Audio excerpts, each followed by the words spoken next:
Hola, muy buenos días a todas y a todos. Les damos la más cordial bienvenida al workshop Implementación de la matriz de riesgo del cliente en un sistema automatizado de prevención de lavado de dinero, organizado por Arbor AML, Powered by Spot It Solutions, en colaboración con GRC. Business Consulting. Este espacio ha sido diseñado para brindarles una visión estratégica sobre cómo fortalecer sus procesos de cumplimiento normativo mediante automatización y tecnología especializada en PLD. Mi nombre es Cristian Garnica y formo parte del equipo de Spotted Solution. Estaré acompañándolos como moderador a lo largo de esta sesión. Antes de comenzar, les comento brevemente la dinámica. Todas las preguntas serán respondidas al final del workshop. Sin embargo, si durante la sesión o durante la exposición de alguna diapositiva surge alguna duda, pueden escribirla en el chat y con gusto les daremos seguimiento. Es un honor para nosotros contar con la participación del maestro Alejandro Maceda, un experto con más de 30 años de experiencia en temas de prevención de lavado de dinero y cumplimiento normativo. Es candidato a doctor en administración, maestro en economía de los negocios, licenciado en economía y está certificado en PLD por la CNBV y ACAMS. Ha trabajado como consultor estratégico en temas de business continuity, compliance y PLD, además de ser presidente del Comité de Comunicación y Control y oficial de cumplimiento en instituciones financieras internacionales. Cuenta también con más de 20 años como profesor en instituciones como el TEC de Monterrey, la Universidad Anáhuac y la Universidad Panamericana. Ha sido capacitador de International Narcotics and Law Enforcement de la Embajada de Estados Unidos. Sin más preámbulo, le cedo la palabra al maestro Alejandro Maceda. Adelante, maestro. Muchas gracias, Cristian. Buenos días a todos los asistentes. Un honor estar con ustedes. Aquí vamos a tratar de compartirles un proceso muy aterrizado, muy práctico de cómo podemos hacer un modelo de evaluación de riesgos de clientes. Con la siguiente agenda vamos a hablar de un objetivo, los aspectos que se deberán considerar por cada una de las entidades donde ustedes se ubican. Estoy viendo aquí en el directorio que pues hay de todo tipo de instituciones financieras y pues es un gusto estar aquí con ustedes. Eh, Realmente interesantísimo el grupo. Vamos a trabajar con los procesos de identificación y básicamente con los dos grupos de características que son las inherentes, con las que nace el cliente, con las que nace el usuario, y las transaccionales. Vamos a ver cómo se mide el riesgo, cómo vamos a clasificarlo y con qué criterios. ¿Cuándo deja de tener validez y quién está capacitado para quitarle esa validez al modelo de riesgos? ¿En qué lo vamos a usar? ¿Cómo se va a validar y con qué frecuencia? ¿Cómo se tiene que documentar el proceso de desarrollo de este modelo? Y finalmente, ¿cómo vamos a hacerle su seguimiento y la implementación en una matriz de riesgo en un sistema automatizado? Eh, Como Cristian anticipaba, va a haber pues una sesión de preguntas y respuestas muy nutrida al final. Esperemos que todos tengan aquí participación y también si quisieran ustedes hacer una pregunta, pues está el chat y hay un botoncito de preguntas y respuestas por si quisieran eh, formular alguna. Muchísimas gracias por sus comentarios. Sí, me haces favor de avanzarle, Cristian. Como les anticipaba, tenemos un objetivo. Este objetivo es básicamente el poder contar con elementos para identificar, medir y clasificar a los clientes por el nivel de riesgo que sus operaciones representan para la entidad o la institución en la que estamos laborando. También el objetivo es cumplir con la ley federal para para la prevención e identificación de operaciones con recursos de procedencia ilícita, la ley federal PRP o la ley federal o la ley federal para la prevención. También el modelo de evaluación de riesgos vamos a identificarlo con las siglas MERC, MERC, que son pues las primeras letras del nombre. Es primero una herramienta que debe tener una estructura, que debe identificar con una metodología interna desarrollada por la institución esos elementos que encontramos son inherentes o que son transaccionales de la operación de nuestro cliente. Y va a ser utilizada por las instituciones financieras y las no financieras, por supuesto, aquí no solo aplican las financieras, pero bueno, tiene un enfoque muy grande para el financiero, para identificar, medir y clasificar el riesgo asociado a cada cliente. Y este es cliente por cliente, entonces, si somos una institución o una organización que tiene muchos clientes, que tiene mucha transaccionalidad, creo que es un poco complejo hacerlo en una hoja de Excel. No es imposible, pero es muy complejo y el índice de error pues muy alto. Entonces nuestra primera sugerencia es hacerlo a través de un sistema automatizado que recoja las transacciones, que recoja las características inherentes y transaccionales de los clientes y las modele para generar este nivel de riesgo del cliente. ¿Me ayudas con la siguiente, Cristian? ¿Cómo son este grupo de características? Bueno, la identificación de los factores de riesgo de los clientes debe ser un proceso a través del cual se recopile, se recoja información, le demos un procesamiento y finalmente se genere toda esta información para que podamos desarrollar y usar el modelo de riesgo. Cuando hablamos de modelo de riesgos, evidentemente estamos hablando de un conjunto de supuestos que nos van a ayudar a darle forma a, un, a una matriz, a un cubo, a una herramienta que nos permita mezclar estas características inherentes, características transaccionales, a través de un conjunto de indicadores para estimarle un riesgo a nuestro cliente. Cómo nace un cliente? Primera pregunta. Un prospecto que se acerca con nosotros para que funja como cliente o funja como usuario debe tener, sí, siempre características inherentes, las que son naturales al cliente, por ejemplo, si es una persona física, si es una persona moral, si es un PEP de alto riesgo, un PEP, o es un no PEP, o sea, todos los demás que no caen en esa clasificación, de qué edad hay que segmentar las edades, diferentes riesgos, y si se trata de una persona moral o un fideicomiso de los clientes que manejemos, qué fecha de constitución tiene para medirle su antigüedad. Más antigüedad significa menor riesgo, menor antigüedad, reciente creación, pues cuidado, por eso los bancos son tan quisquillosos en los clientes de reciente creación, las empresas de reciente creación que quieren ser sus clientes. Si es de una nacionalidad específica, recuerden que hay unas listas de ciertas geografías, ciertos países, inclusive dentro de México ciertas geografías que representan mayor riesgo que otras, ¿no? Estamos pues muy enfocados en ciertos países, algunos de plano no podemos aceptarlos, Venezuela, Cuba, dependiendo de sus políticas, pero también ateniéndonos a las listas restrictivas. Pues ya no digamos, por ejemplo, Rusia, ¿no? A lo mejor Corea del Norte. ¿A qué giro o actividad se dedica nuestro cliente? Ya sea persona física con actividad empresarial o persona moral. Hay ciertas actividades que representan mayor riesgo que otras, hay que calificarlas diferente, hay que entender su naturaleza, hay que entender las tipologías que nos explican este tipo de riesgos. La ubicación geográfica que adelantaba arriba, pues tiene mucho que ver con la herramienta de geolocalización. Si hemos sido cuidadosos cuando hacemos una transacción en nuestra banca, de el tipo que sea, nos pide que la geolocalización esté activa y si no está activa, pues nos recuerda que la activemos y si no la activamos, muy probablemente no podamos hacer la transacción.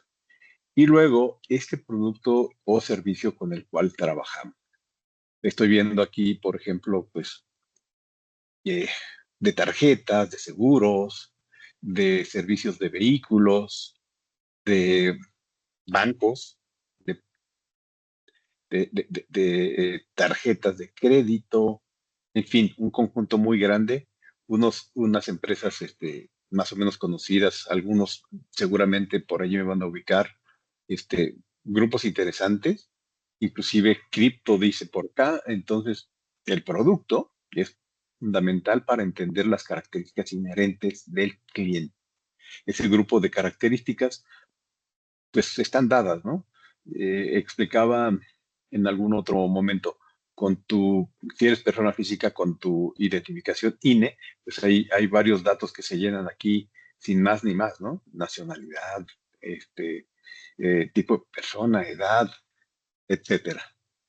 Y otro grupo de características que van a ser indispensables para desarrollar nuestro modelo de riesgo de cliente son las que consideramos características transaccionales.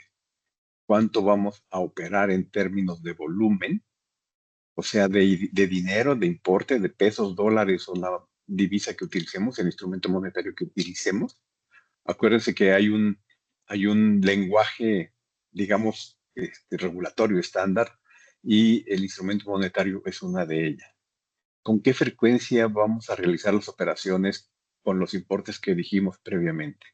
No es lo mismo operar un transmisor de dinero con 5 o 6 millones de transacciones al mes que operar, déjenme poner un ejemplo extremo, un banco con 25 operaciones, pero con muchísimo importe. Los riesgos son diferentes, los impactos y la probabilidad de ocurrencia de esos riesgos es diferente, de dónde vienen y hacia dónde van en términos de geografía estos recursos. Evidentemente, si hacemos transferencias hacia o desde el extranjero, que es un ejemplo, pues, por ejemplo, para los transmisores, para los bancos que hacen transferencias internacionales, si usamos o no usamos efectivo en la cuenta, el manejo de efectivo le pone un nivel específico de riesgo muy particular a las transacciones, porque, bueno, teóricamente no se puede rastrear. Digo teóricamente, pues porque sí se pueden hacer o sea, algunos análisis ya con nuevas herramientas más sofisticadas, ¿no? También el envío de transferencias internacionales de fondos tiene un riesgo peculiar que el cliente debe considerar. Evidentemente, las instituciones que lo pueden realizar, tanto de envío como de recepción, la geolocalización desde el cual se realiza la operación o el servicio y el intercambio de información entre diferentes instituciones, entre diferentes participantes, es fundamental para entender el riesgo del cliente. Eh, a mí en esta larga historia de trabajo, me pasó que cuando detectábamos algún cliente haciendo transferencias un poco fuera de sus perfiles y pues lo bloqueábamos inclusive, veíamos que se cambiaba con toda facilidad a otra que tenía menos controles y que no la bloqueaba, ¿no? Entonces, este intercambio de información nos facilita el análisis para ese tipo de situaciones. Bueno, estos son los dos grandes grupos de información que son características naturales del cliente, que son inherentes, y las que tienen que ver con su transaccionalidad. Hasta aquí, ¿alguna pregunta, alguna duda? ¿Alguien nos puso alguna pregunta, Cristian? ¿Todavía no? No, de momento ninguna duda, solo un saludo. Buenos días. Buenos días a todos, gracias. No sé, Cristian, si quisieras que cambiáramos a la explicación de cómo está el sistema o es en otra página. No, es en el siguiente slide. Si gustas, yo lo presento. Adelante. Bueno, ahora surge una pregunta clave que es, ¿cómo se traduce este modelo en una solución operativa y automatizada? Para responderla nos ayudará Eric, gerente de SIAC en Armor AML, que nos mostrará cómo funciona en la práctica y cómo fortalece el cumplimiento normativo en las organizaciones. Antes quiero recordarles que aún quedan temas clave por abordar, como la medición de riesgos, el sistema de clasificación de clientes, las invalidaciones y otros elementos esenciales para una implementación completa. ¿Estás listo, Eric? Vale, entonces los dejo con Erika. Gracias, Cristian. Hola, ¿qué tal? Mucho gusto. Buenos días a todos. Presento mi pantalla. Si tienen alguna duda o alguna pregunta sobre la configuración, no duden en preguntarme. Ahí ya están viendo mi pantalla, ¿correcto? Bueno, ¿cómo se configuran todos estos factores que nos acaba de explicar el maestro Alejandro? Pues básicamente todos los factores, tanto inherentes como transaccionales, dentro de un sistema automatizado se ven de la siguiente manera. Aquí está todo el listado de esos factores, tanto transaccionales como inherentes, y tenemos que hacer la configuración de cada uno de ellos junto con todos sus elementos en el nivel de riesgo que tendríamos configurados. Una vez que nosotros ya tengamos configurados todos los factores inherentes y transaccionales dentro de la evaluación de riesgo, con los niveles de riesgo que nosotros tengamos establecidos dentro de nuestra entidad, sí. Un momento, Alex, ¿tienes algún comentario?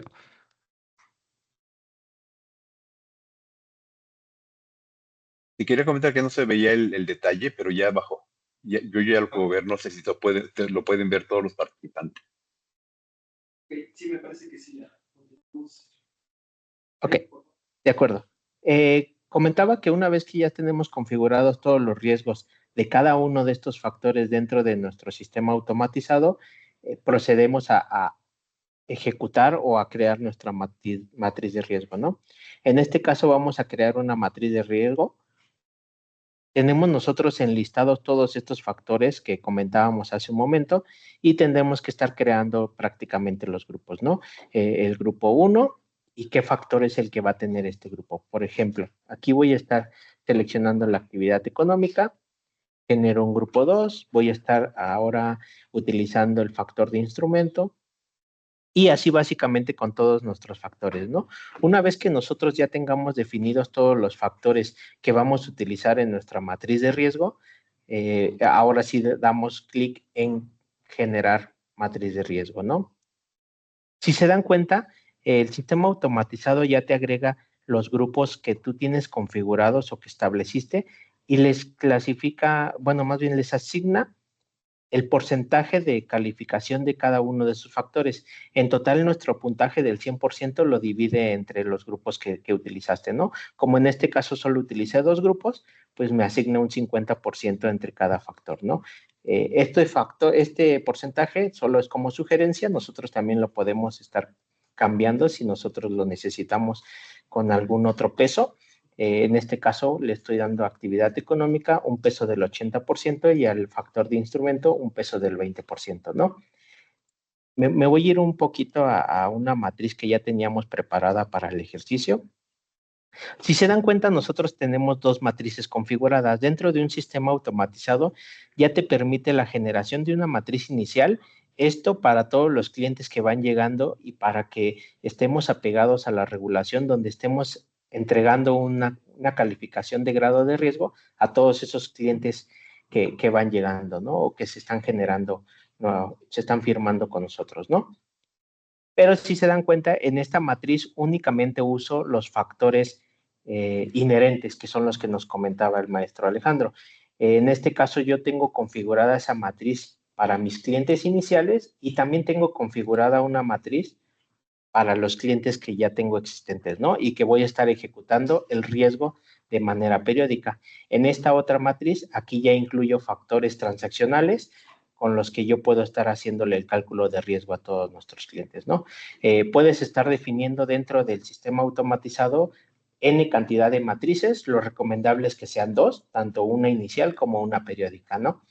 Una vez que ya nosotros también tenemos configuradas nuestras matrices de riesgo, procedemos a la ejecución. En este caso sería la ejecución para la matriz periódica, ¿no? Porque como tal la matriz inicial, esa se va a estar ejecutando con todos los clientes que van llegando al sistema. Para poder crear nosotros una ejecución manual, tenemos que prácticamente crear una evaluación de riesgo donde nosotros vamos a definir qué matriz vamos a ejecutar. En el ejemplo va a ser la matriz periódica.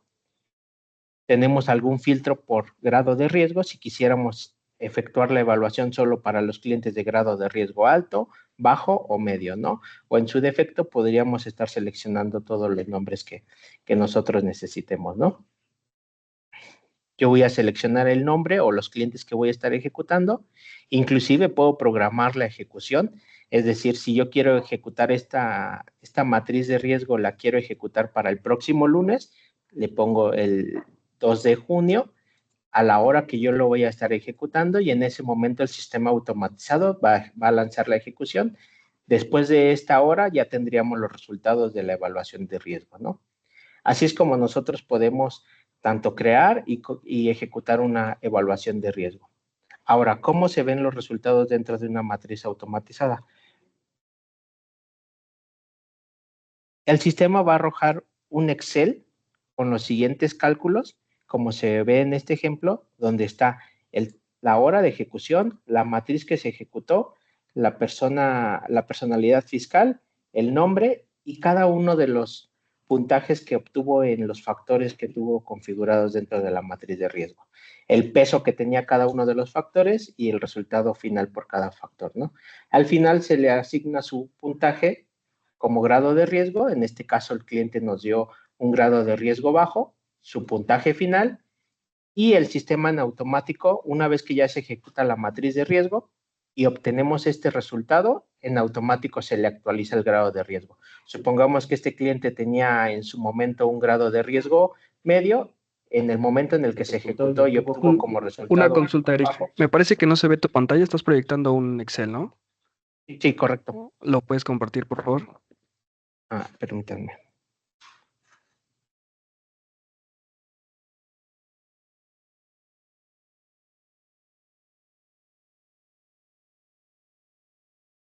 Ahí ya se ve. Sí, ya se ve, todo bien, gracias. Perdón, les comentaba que este es el resultado que nos arroja el sistema automatizado, donde viene un Excel con la hora de la ejecución, la matriz de riesgo que se ejecutó, la personalidad fiscal, el cliente que estuvo ejecutándose y los factores que están jugando en esta ejecución, ¿no? El porcentaje de peso que tiene cada uno de los factores, su puntaje por cada uno de los factores, y como resultado final nos arroja su nivel de riesgo, ¿no? Y el puntaje que tiene asignado. Como les comentaba, este es el resultado que el sistema automatizado nos da, y en cuanto se realiza la ejecución, de igual manera se lanza la actualización del cliente para poderle cambiar el riesgo, ¿no? Si el cliente está en un grado de riesgo bajo, en cuanto se ejecuta y se obtiene un resultado diferente al en el que se encuentra, se realiza la actualización dentro del sistema automatizado, para que no tengamos que hacer alguna otra actividad o alguna otra acción de estarles asignando el riesgo, ¿no? El sistema ya lo hace de manera automática. Y es prácticamente como configuramos, ejecutamos y obtenemos los resultados dentro del sistema automatizado. A ver, un momento, me parece que tenemos una pregunta. Sí, adelante.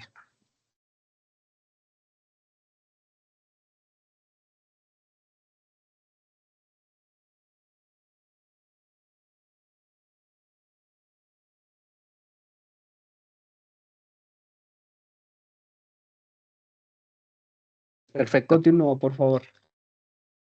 Sí.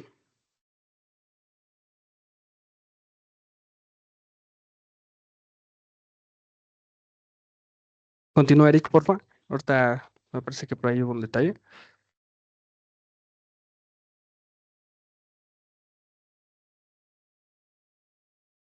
Creo que se apagó tu micrófono, Eric. Estás muteado, Eric, Sí. por favor. Perdón.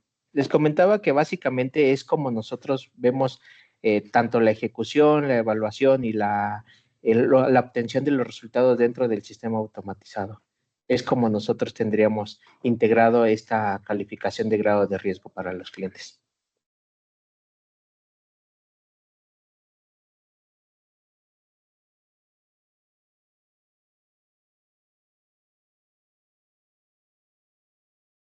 Cristian, mencionaste que había una pregunta por aquí en el foro.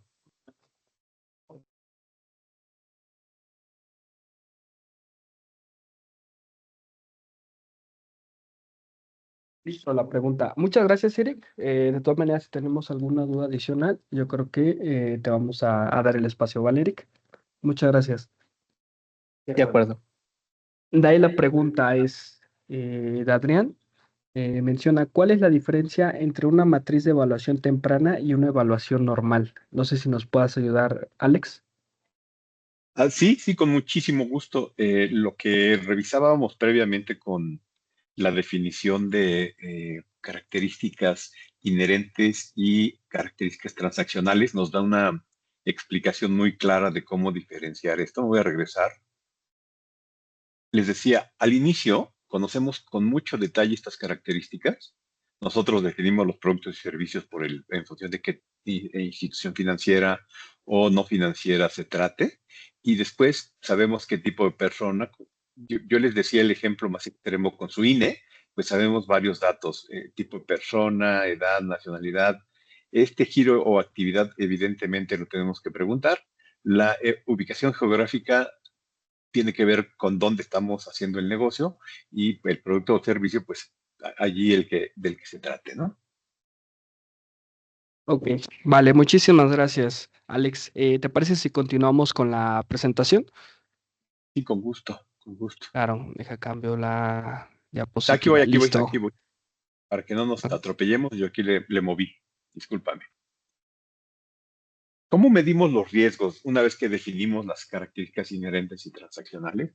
Bueno, a través de un método que tiene que ser exhaustivo. La regulación es un tanto específica al respecto. Perdón, no te enseño mi cámara. Y podrá o deberá, más, con mayor certeza, deberá ser estadístico. ¿Qué es estadístico? Pues que recopilemos la información de un periodo establecido de tiempo, como por ejemplo un semestre, ¿no? ¿Qué vamos a hacer con esto? Vamos a medir los riesgos de manera efectiva, vamos a establecer una relación entre los factores de riesgo y obtener una asignación del peso de cada factor de riesgo, como lo mencionaba Eric.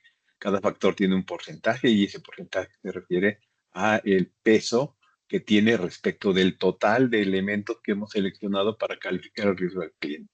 Y después vamos a ver qué tan bien o qué tan lejos está la estimación de lo que realmente está ocurriendo con este cliente a lo largo del tiempo.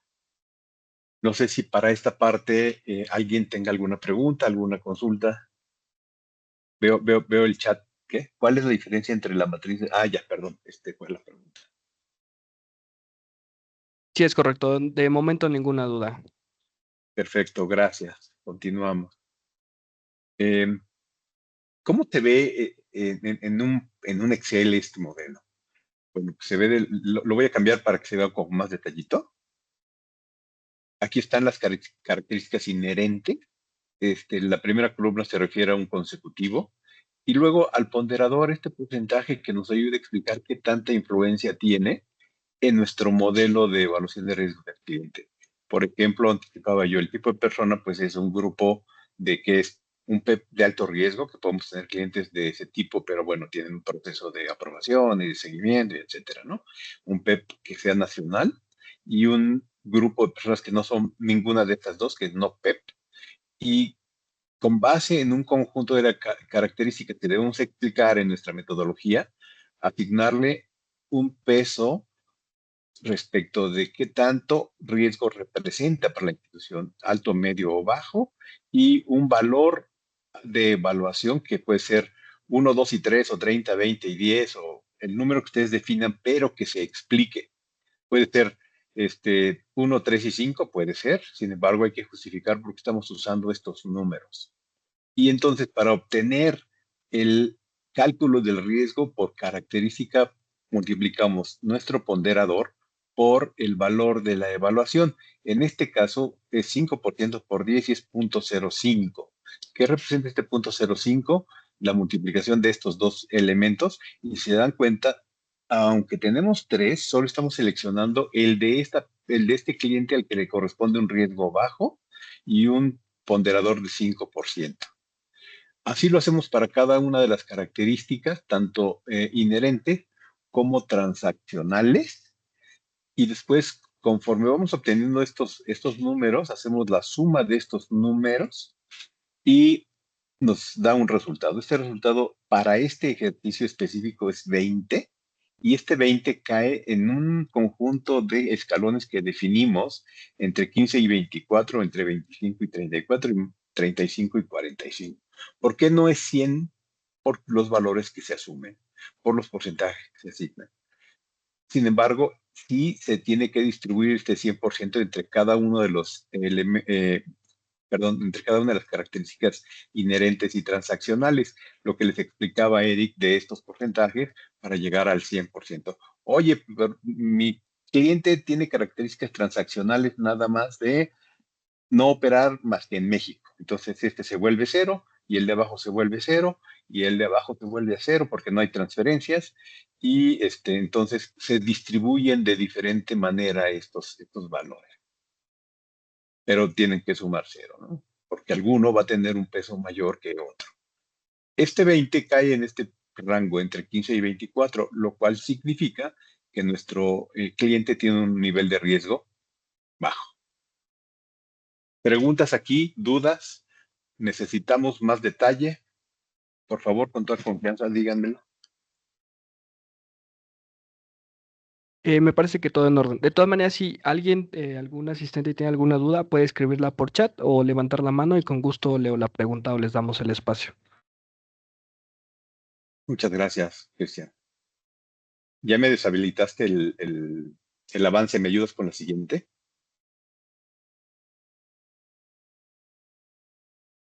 Gracias.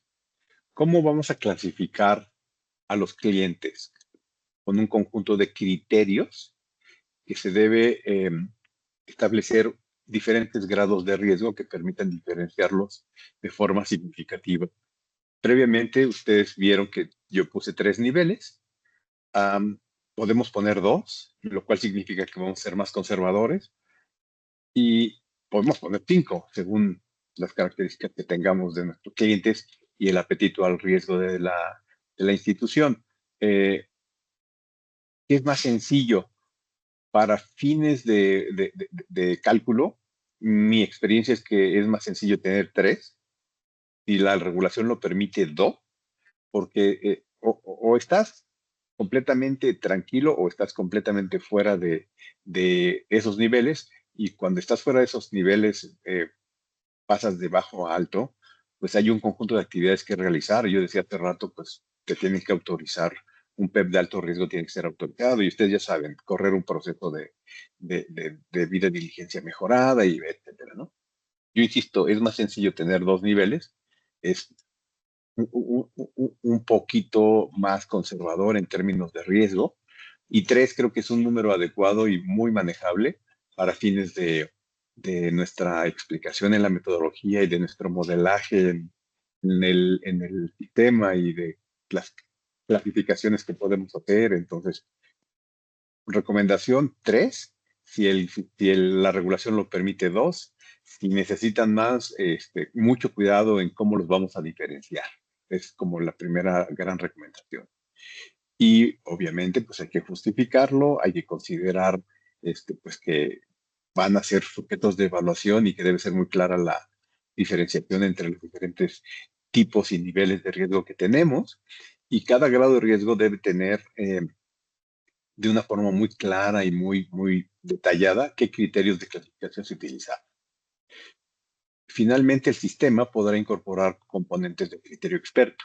¿Qué es el criterio experto? Pues ese conjunto de características del diseñador del modelo de riesgo, que puede ser, por ejemplo, que tiene ciertos años de experiencia, ha sido oficial de cumplimiento muchos años, ha trabajado en diferentes instituciones financieras, y con base en ese conocimiento está incorporando su criterio para darle ciertas características, como seleccionar 3 niveles de riesgo, como ponderar de cierta forma, apoyados evidentemente en datos estadísticos.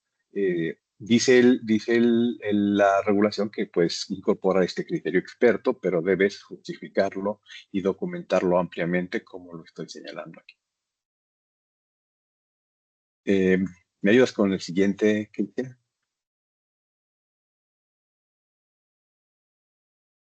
¿Quién puede cuestionar el modelo?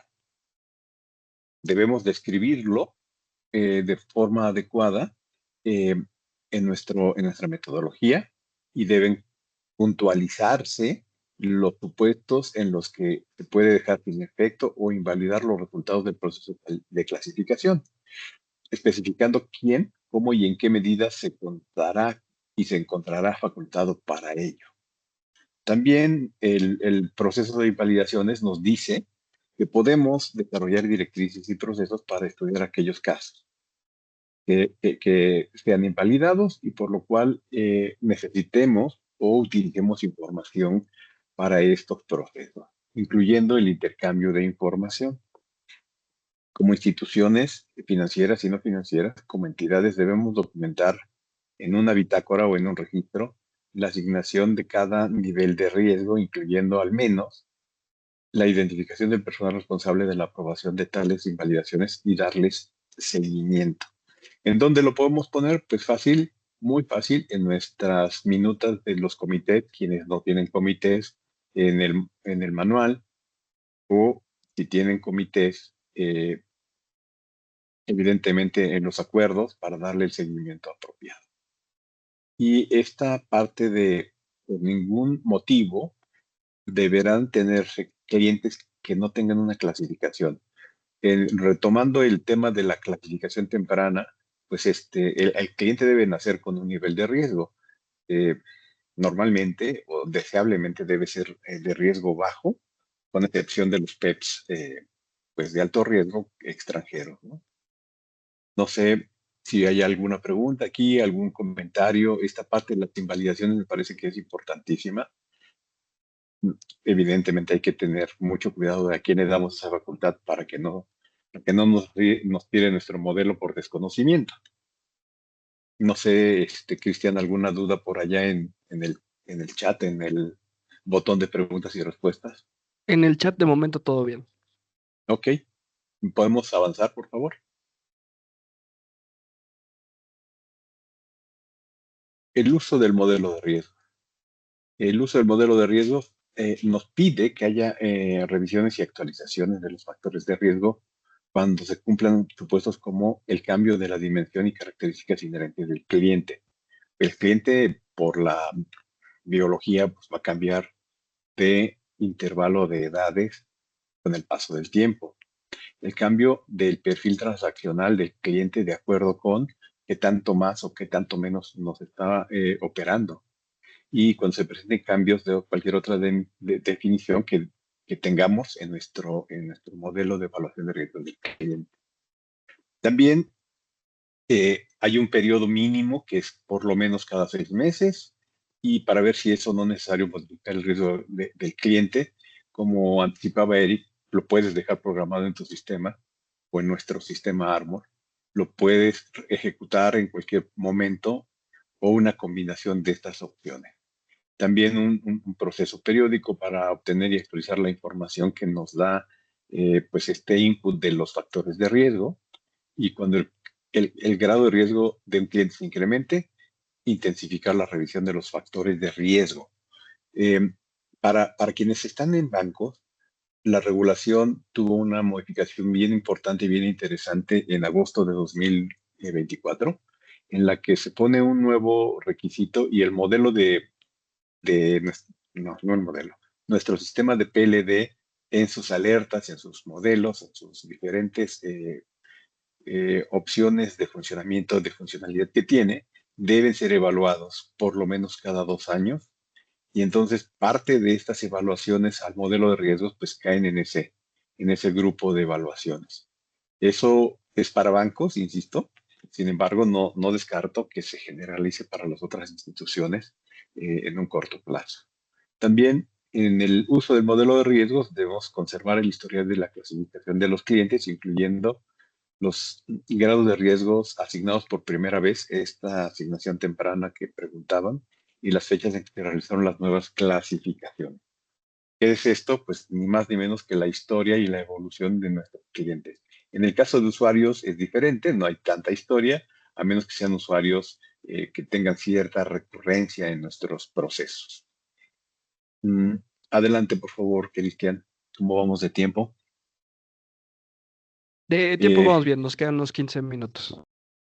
Ok, les adelantaba, hay que validar este modelo, ¿no? Hay que validarlo de acuerdo a ciertas consideraciones, controlando los resultados y la estabilidad, examinar las relaciones de los factores de riesgo que se hayan considerado y constatando los resultados pronosticados con el modelo versus los resultados observados en la práctica.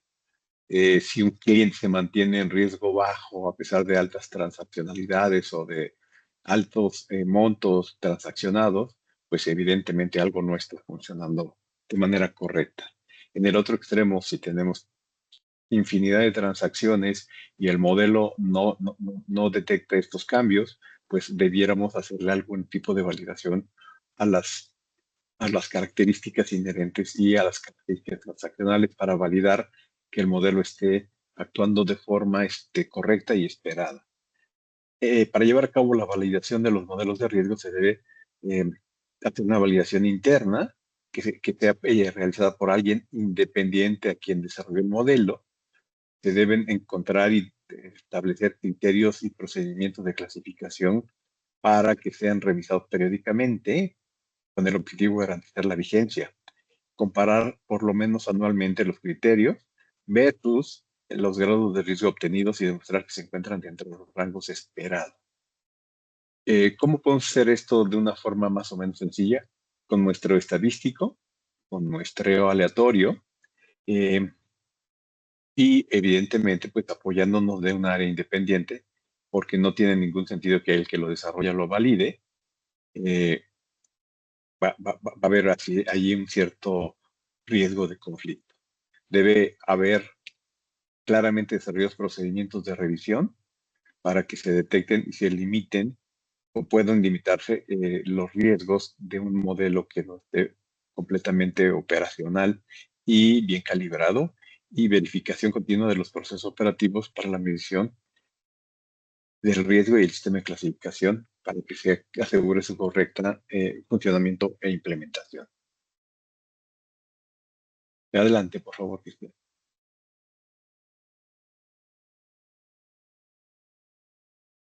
Todo lo que hemos explicado debe estar documentado. Debe considerar todos los criterios para la elaboración, uso y validación, incluidos los detalles operativos. Esto significa que cuando tengas que darle clic en el manual, diga que le das clic en algo, y también documentar las principales modificaciones que se vayan realizando al sistema de clasificación de grados de riesgo y de las áreas responsables de esta modificación, así como las áreas involucradas en la operación, incluida la estructura de control interno. Estos son requisitos, evidentemente, de seguimiento, de cuidado, de verificación de que el modelo está funcionando de forma adecuada.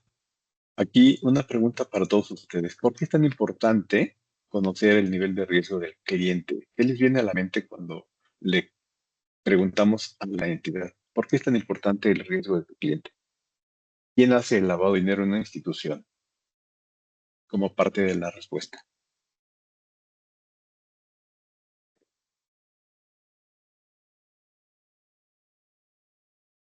¿No? ¿Y alguna duda? Los clientes. Exactamente. Exactamente. ¿Quién hace el lavado de dinero? El cliente. ¿A quién tienes que cuidar más que a nadie? A tu cliente. ¿Cuál cliente? ¿El que tenga mayor riesgo o el que tenga menor riesgo? Los dos deben tener cierta supervisión muy estricta. Evidentemente, la lógica nos dice que si es un cliente de alto riesgo, pues con mayor razón, ¿no? Inclusive la regulación nos dice que hay que hacer debida diligencia mejorada, ayudarnos de ese tipo de situaciones y pues, tratar de darle un seguimiento cercano, más acucioso al cliente. Sí, por favor, la siguiente, Cristian.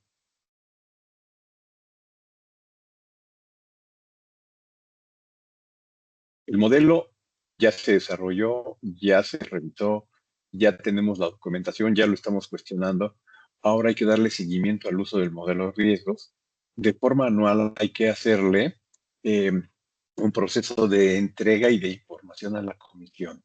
Tenemos como en el informe de auditoría 60 días hábiles para que se entregue, 60 días hábiles aquí en el otro zona naturales, para que entreguen la documentación y los resultados del uso del modelo de riesgos. ¿A quién le aplica esto actualmente? Particularmente a las instituciones financieras, perdón, a los bancos, pero, insisto, no tarda en aplicarse a todas las instituciones financieras. ¿Qué debe llevar? Cédula de clasificación de riesgos, con la descripción de los criterios de clasificación afectados a cada grado de riesgo, el informe respecto a cualquier cambio realizado y las conclusiones que tengan en el desempeño del modelo de riesgos. Eso me parece que es una buena práctica para llevarlo a nuestro comité de comunicación y control una vez al año. Si no hay comité, la regulación dice que le reportas al consejo o al administrador único o al que sea tu jefe, de que se entere de este tipo de situaciones. Se va a vender muy bien la labor del oficial de cumplimiento con un seguimiento al uso del modelo de riesgo. Es además un requisito, pues, regulatorio para proteger a la institución de ser involucrada en temas de lavado de dinero. Y evidentemente, pues Arbor tiene esa facilidad en su sistema y entiendo que pues varios de ustedes ya son usuarios de, esta, de este sistema. ¿Podemos continuar, Cristian? Claro, maestro. De hecho, es la última slide. No sé si quiere hacer algunos comentarios finales ya para cerrar el workshop. Sí, con gusto, con gusto. Yo quería llegar a esta parte. Me veo y anticipaba que tenemos pues de diferentes industrias, perdón, de diferentes instituciones y espero que esto les esté ayudando, les sirva de buena introducción al tema.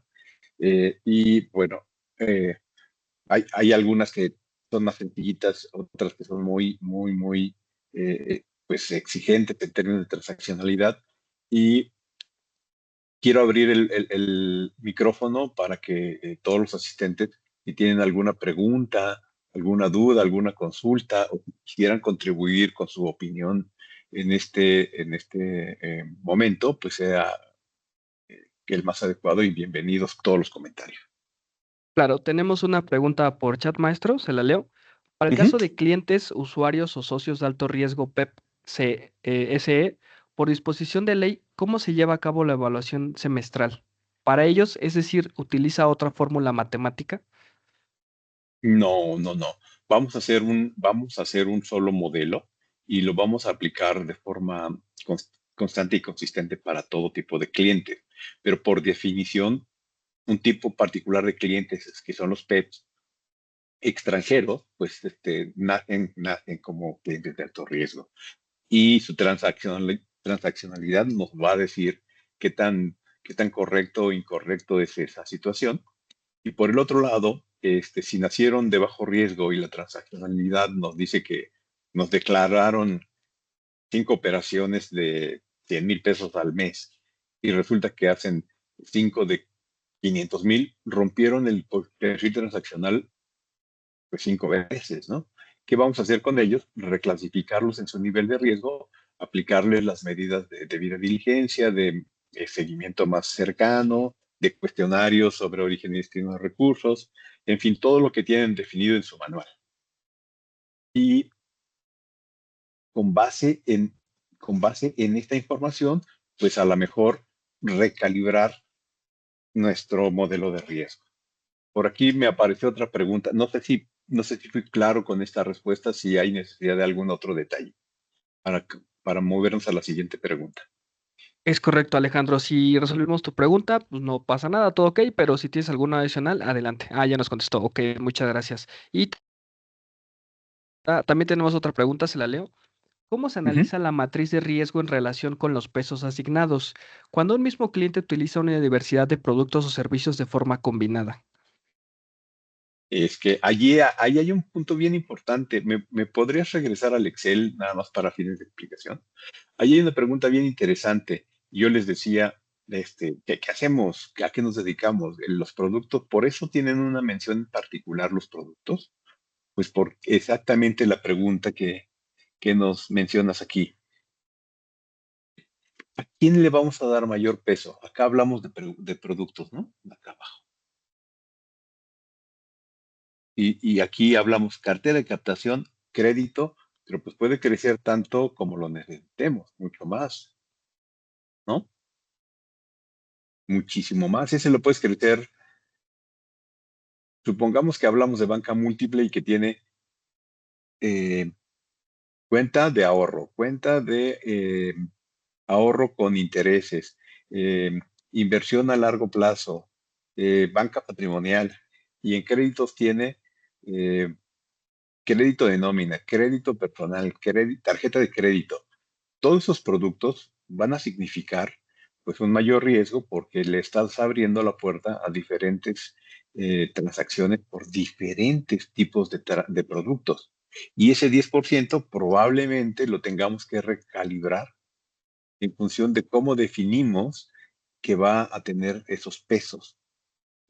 Probablemente, en función del análisis estadístico de información, este 10% de acá arriba de la edad del cliente o la antigüedad de la empresa tenga un peso diferente para compensar este 10% del producto. O la ubicación geográfica o el giro o actividad. O sea, un giro específico, déjenme imaginarme que es una persona física con actividad empresarial, que su actividad principal es compra-venta de automóviles. Pues ya cayó en una especie de actividad vulnerable y esta actividad vulnerable, pues a lo mejor va a representar que todos estos productos, por los recursos que tienen este origen, pues tengan un peso mayor. Y de esta forma que ejemplifico productos, lo podemos hacer para todos los demás tipos particulares de ponderadores. Esta matriz es para un cliente específico, no perdamos de vista. ¿Un cliente diferente podrá tener estas distribuciones distintas? La respuesta es que sí. Hay que ir modelando, hay que ir ajustando por tipos de clientes y a lo mejor hacer familias de clientes por tipos de edades, por tipos de actividades económicas, por tipos de productos que manejamos. Se puede hacer tan compleja, tan detallada como necesitemos en función del negocio. No sé si está clara mi respuesta para esta segunda persona que no veo sus datos. Sí, es Jocelyn Edith. Jocelyn, estoy suficientemente claro. Necesitamos. Perfecto, gracias. Tenemos tiempo para una pregunta más. Cristian, no Claro, sé. sí. No sé si hay alguna otra pregunta entre los asistentes. Tenemos 2 minutos para la pregunta, la última pregunta. ¿Alguien más tiene alguna pregunta o duda acerca de la automatización?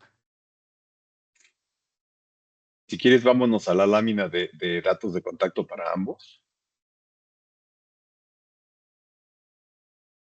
Listo. Bueno, este workshop no habría sido posible sin el respaldo de 2 soluciones clave en el cumplimiento normativo. En este caso es Armor AML, plataforma especializada en automatizar procesos de PLD con módulos de monitoreo de operaciones, listas negras, cumplimiento a la autoridad y enfoque basado en riesgos que permite fortalecer la gestión integral de cumplimiento. Y también no hubiera sido posible sin GRC, que es Governance, Risk and Compliance, firma de consultoría que apoyen el diseño, evaluación, operación y capacitación de programas de PLD, adaptándose a las necesidades específicas de cada organización. Si desean conocer más o agendar una demostración o conocer acerca de las soluciones, en este caso de los que nos ayudaron con el workshop, los datos de contacto están disponibles en pantalla y si no, también nos pueden compartir un correo del mismo correo que se les contactó para que les podamos acercar esa información. Maestro, ya para despedirnos, ¿tiene algún comentario o alguna información que nos quiera compartir?